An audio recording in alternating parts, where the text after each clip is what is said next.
se aquele rabisco que fazemos sem pensar, sabe? Aquele desenho distraído numa folha de papel. E se ele contasse uma história? Uma história sobre o que vai cá dentro? E se a forma como desenhamos uma casa, uma árvore ou uma pessoa pudesse dizer algo sobre o nosso mundo interior? Pois é, essa é a grande questão que vamos explorar hoje. A ideia que é fascinante de que os nossos traços no papel são bem mais do que só imagens. São, na verdade, uma forma de expressão não verbal, quase como uma janela para o nosso inconsciente. Então, vamos lá entender isto melhor. E olhem, isto não é uma ideia tirada do nada, não é aleatória. É a base de uma ferramenta psicológica mesmo, muito estruturada, que se chama teste HTP. A ideia é investigar como é que nos vemos e como vemos o mundo à nossa volta, tudo a partir de 3 desenhos bem simples. Funciona quase como uma janela para pensamentos e sentimentos que muitas vezes são difíceis de pôr em palavras.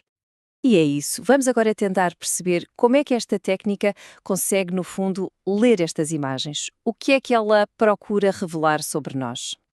O mais curioso do HTDP é que é super simples. A sério, não é preciso ter nenhum dom para a arte. E o processo em si é muito, muito direto. É basicamente isto que está aqui. Uma folha para a casa, outra para a árvore, outra para a pessoa. Lápis, borracha e já está. A pessoa que está a fazer o teste recebe estas instruções bem simples, sem qualquer pressão de tempo. O objetivo é mesmo criar um ambiente tranquilo, sabe? Para que a expressão seja o mais natural e espontânea possível. E os resultados? Bem, eles podem ser de tudo um pouco. Podemos ter um desenho super convencional, como este que vemos aqui, ou então algo completamente fora da caixa, mais fantástico. Mas o ponto mais importante é este: não interessa o estilo. Os 2 desenhos, por mais diferentes que sejam, dão pistas valiosas para a análise. Certo. Então, como é que os psicólogos pegam nestes desenhos e tiram conclusões? A primeira coisa a entender, e isto é fundamental, é que o segredo não está na beleza do desenho. Ninguém está a avaliar o talento artístico. O ponto principal é que a análise é super sistemática, não é adivinhação. Os especialistas olham para coisas muito específicas. Por exemplo, o tamanho do desenho. É grande? É pequeno? Onde é que está na página? Está no centro? Está num canto? E a pressão do lápis? O traço é forte ou é mais leve, quase hesitante? Há mais linhas retas ou curvas? Há pormenores que foram acrescentados ou que foram esquecidos? Cada um destes detalhes é como uma peça de um puzzle. E olhem só este exemplo, que ilustra perfeitamente como a análise funciona. Não é ao acaso. A própria folha em branco é vista como um espaço simbólico. Por exemplo, um desenho mais para o lado esquerdo costuma ser associado ao passado, à introversão. Já o lado direito, esse aponta mais para o futuro, para a extroversão. E a mesma coisa para cima e para baixo. A parte de cima pode ter a ver com a imaginação, com objetivos, enquanto a parte de baixo está mais ligada ao que é concreto, ao aqui e agora. Mas aqui surge a grande questão, não é? Será que a análise é consistente? Quer dizer, se 2 psicólogos diferentes olharem para o mesmo desenho, será que eles chegam a conclusões parecidas? Ou será que é tudo muito subjetivo? Porque, claro, para uma ferramenta destas ser levada a sério, tem de ser fiável. E a resposta a essa pergunta está num número, este aqui. 0,89.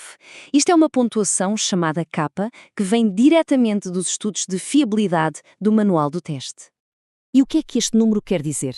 Bom, numa escala de 0 a 1, em que 1 seria uma concordância perfeita, este valor é considerado quase perfeito. Ou seja, isto prova que, quando os avaliadores têm o treino certo, eles analisam os desenhos de uma forma muito consistente. A interpretação segue um método, não é a opinião de cada um.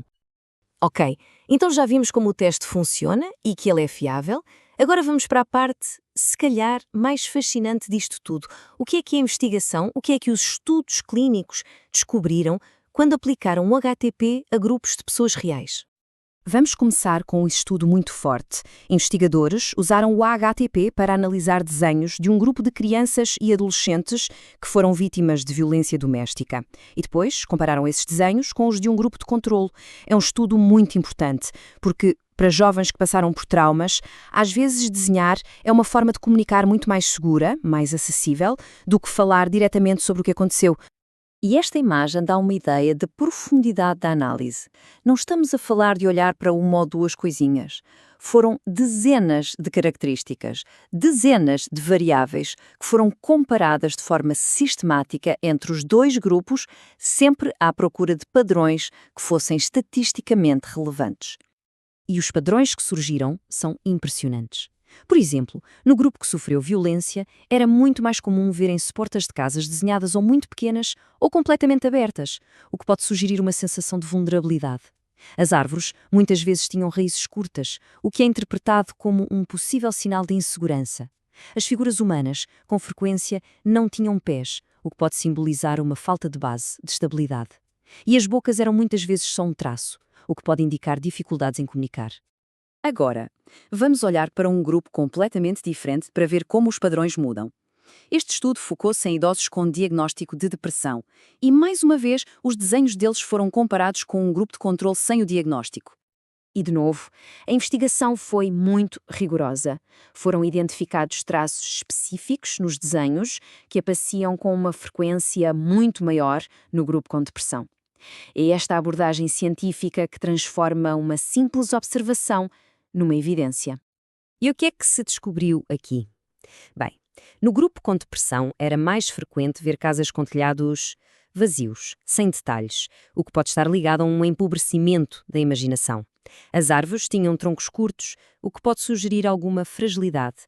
As figuras das pessoas eram desenhadas pequeninas na folha e, um dado muito significativo, muitas vezes tinham os olhos fechados, um traço que pode indicar uma recusa a encarar a realidade. Por outro lado, coisas como flores ou portas abertas eram muito menos comuns nos desenhos deles. Ok, depois de ver estes resultados, que são de facto impressionantes, é muito importante pôr o HTP no seu devido lugar, porque o ponto mais importante a reter é que isto é uma ferramenta de exploração. Não é uma máquina da verdade, não dá um diagnóstico definitivo. Exatamente, o HTP não é uma bola de cristal. Ver um telhado vazio num desenho não significa automaticamente depressão, não funciona assim. É uma pista, é uma peça de informação. É a presença de vários destes indicadores, de forma consistente, que pode levar um terapeuta a levantar uma hipótese, talvez sobre sentimentos de insegurança, por exemplo. E essa hipótese, sim, pode depois ser explorada com mais calma na terapia. E esta citação, que vem diretamente do manual do teste, resume tudo na perfeição. As variáveis que se analisam não têm um significado absoluto. Elas têm que ser entendidas dentro da configuração específica de cada pessoa. Ou seja, cada pessoa é um mundo e os símbolos, os traços, têm que ser lidos dentro do contexto da vida, da história, da personalidade de quem fez o desenho. É a combinação de tudo que dá o significado. E isto tudo deixa-nos a pensar, não é? Se os nossos desenhos são, de facto, uma forma de expressão não verbal, o que é que eles poderão estar a tentar dizer? Talvez da próxima vez que se pegue num lápis e se comece a rabiscar qualquer coisa sem pensar muito, vale a pena olhar para o resultado com um bocadinho mais de curiosidade.